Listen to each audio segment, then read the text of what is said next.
आचार्य श्री दादू दयाल धाम और तमाम मंच पर विराजित उस प्रदेश के से पधारे विभिन्न संप्रदाय के साधु संत महात्माओं को इनके चरणों में प्रणाम करते हुए आज इस तपोभूमि पर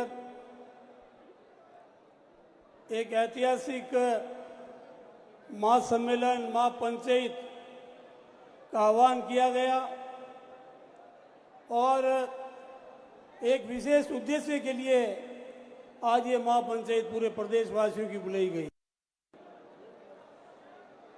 साधु संत पिछले 40 साल से आंदोलित है। जब मामला राज्य सरकार ने इनका सुना नहीं और ये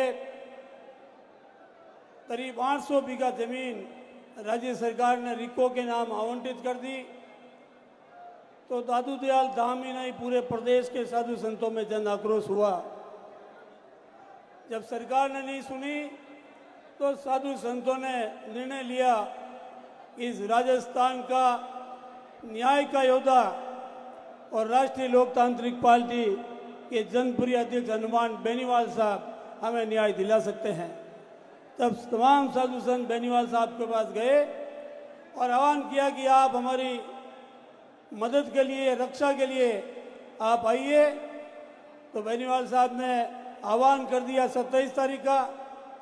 तो आज साधु संतों के सम्मान के अंदर हमारे न्याय के योद्धा हनुमान बेनीवाल साहब के सानिध्य में एक आह्वान पर राजस्थान के कोने कोने से आज 36 कौम का बच्चा बच्चा अपने साधनों से अपनी घर की रोटी खाकर साधु संत न्याय दिलाने की आज मैदान में डटा है। मैं आप सबका बहुत ही बहुत आभार और धन्यवाद ज्ञापित करता हूं और आप सबकी तरफ से हनुमान बेनीवाल साहब का खास तौर से आभार प्रकट करूंगा कि आपने इस प्रदेश के अंदर किसी भी समाज, धर्म या व्यक्ति के खिलाफ कोई अन्याय हुआ, जुल्म हुआ, तकलीफ आई, संकट हुआ, आप अगर मैदान में उतरे तो न्याय दिलाकर ही उठे हैं, एक कदम कभी पीछे नहीं हटे। आज कांग्रेस भाजपा के लोग, सत्ता का सुख भोगने वाले लोग और सनातन धर्म का नारा देकर भारतीय जनता पार्टी के लोग आज सत्ता में जयपुर, दिल्ली में बैठे हैं और इन साधु संतों के आशीर्वाद से ये सरकारें बनती है। लेकिन संतों के साथ जो अन्याय हुआ, इनको पीड़ा दी, कष्ट दिया और आज संतों ने भी इस मन से स्पष्ट कर दिया कि हमने भाजपा कांग्रेस सबके दरवाजे खटखटाए, लेकिन हनुमान बेनीवाल साहब ने आज हमारी रक्षा के लिए, इस भूमि को बचाने के लिए ये गलत जो आपका रिको में आवंटन हुआ है उसको निरस्त कराने के लिए आज मैदान में उतरे हैं। साथियों, ये कोई छोटा मोटा मामला नहीं है। आज 45 डिग्री के टेम्परेचर में आज आप सुबह 11 बजे से यहाँ बैठे हैं और ये आज का जो आंदोलन है ये राजस्थान का एक अलग तरह का है।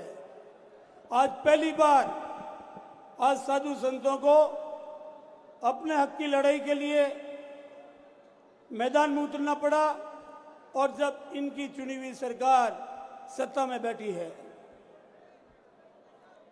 ये बात समझने की बात है। स्थिति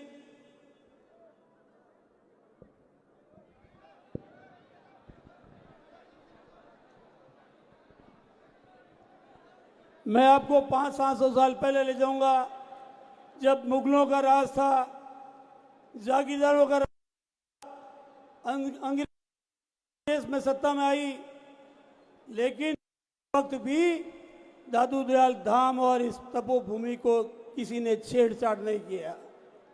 लेकिन ये सनातनी सरकार जो संतों का नाम लेकर सत्ता में आती रहती है, इन सनातनी लोगों ने ही इन हमारे साधु संतों को कष्ट पहुंचाया है।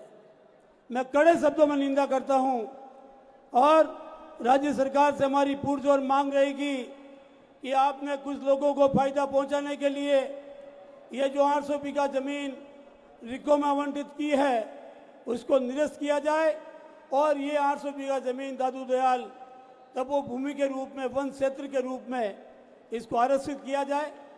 यहाँ हजारों पेड़ पौधे हैं, लाखों पशु पक्षी है, जीव जंतु है। आज उनकी स्थितियाँ किस रूप में है, पेड़ पौधे काट दिए।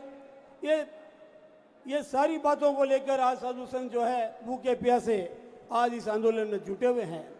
आज राष्ट्रीय लोकतांत्रिक पार्टी के लाखों कार्यकर्ता आज इस तपती धूप के अंदर भी हनुमान बेनीवाल साहब के एक इशारे पर, एक आवाज पर आज जिस ताकत के रूप में आप पधारे हैं, मैं आपका भी बहुत बहुत स्वागत अभिमान करता हूं। आपको बेनीवाल साहब को सुनना है, मैं लंबी चौड़ी बात करूंगा नहीं। मैं पुनः बेनीवाल साहब को बहुत बहुत बधाई दूंगा, अभिमान करूंगा कि आज राजस्थान में एक ऐसा योद्धा इस रण के अंदर लगातार काम कर रहा है जो 24 घंटे इस गरीबों के लिए, आज किसानों के लिए, नौजवानों के लिए, दलित और शोषित वर्ग के लिए हमेशा लड़ता है। साथियों, अभी मैं मंच पर बैठा था तो हमारे कई साधु संतों ने आह्वान किया कि आज कांग्रेस और भाजपा को हमने देख लिया, अब तीसरी शक्ति, तीसरा विकल्प राजस्थान के अंदर राष्ट्रीय लोकतांत्रिक पार्टी के नेतृत्व में आएगा तो यह मदद की। अभी यह संतों ने आह्वान किया है और मैंने पहली बार सुना है संतों के मन की पीड़ा, इनके दिल की आवाज। आज ये संत साहिबान जो है, इनके आशीर्वाद से ही सारा सर्व समाज आगे बढ़ता है। आज आपने जो दिल की आवाज कही और हनुमान बेनीवाल साहब के लिए जो शब्द कहे कि आज किसी ने हमारी बात नहीं सुनी और बेनीवाल साहब ने आकर जो है हमें संबल दिया, ताकत दी, उसके लिए संतों के दिल में एक परिवर्तन आया है। ये परिवर्तन को यूं ही नहीं आता है, आज संत साहिबान के मुंह से कोई बात निकलती है, ये तो तप और जप की शक्ति है और इनके दिल में जो है ईमानदारी है, सच्चाई है, नेकी है। आज ये पीढ़ी दिल से निकली है। तो 2028 का चुनाव जो है, आज ये रण जो बन गया, आज ये दादू दयाल महाराज साहब की जो तपोभूमि है, इनके साथ राज्य सरकार ने जो छेड़छाड़ी करने की कोशिश की है, उसका प्रतिफल आने वाले समय में इनको राजस्थान की जनता देगी। और आज न्याय की लड़ाई एक रणभूमि के रूप में हमारा योद्धा लड़ने के लिए आपके बीच में आ गया है। मैं पुनः हनुमान बेनीवाल साहब का बहुत स्वागत और आभार प्रकट करता हूं। आप सभी दोनों हाथों से तालियां बजाकर इनका जोरदार स्वागत करें। धन्यवाद।